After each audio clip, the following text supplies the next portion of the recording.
दिवाळीनिमित्त बाजारपेठा सजलेल्या पाहायला मिळतात। मात्र अशातच पुण्याच्या ग्रामीण भागामध्ये फुलशेती कुठेतरी फुललेली दिसते। सध्या दिवाळीच्या तोंडावरती फुलांची तोडणी सुरू आहे। मागच्या काही दिवसांपासून अवकाळी पाऊस असेल, वातावरणातील बदल असेल, यामुळे फुलशेतीचं मोठ्या प्रमाणात नुकसान झालं होतं। मात्र शेतकऱ्यांनी या संकटातही फुलशेतीला जपलंय।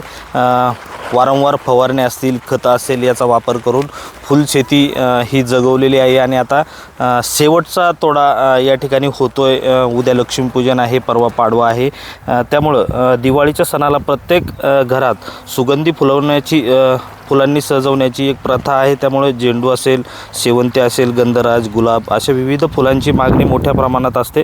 त्यामुळं पुण्याच्या उत्तर पुणे जिल्ह्यामध्ये फुल तोडणीला आता सुरुवात झालेली आहे आणि काही प्रमाणात बाजारपेठाही या फुलांनी सजलेला आहे। नागरिकांची खरेदीची लगबग सुरू आहे।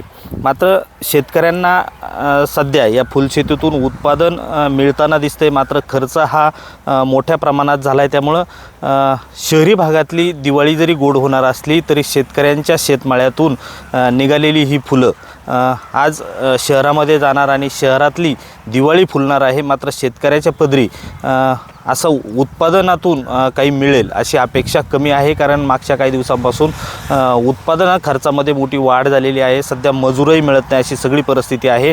अशा परिस्थितीत शहरी भागातली दिवाळी गोड व्हावी यासाठी शेतकरी हा सकाळपासून या ठिकाणी कामाला लागलेला पाहायला मिळतोय। रोहिदास गाडगे, साम टीव्ही न्यूज, आंबेगाव, पुणे।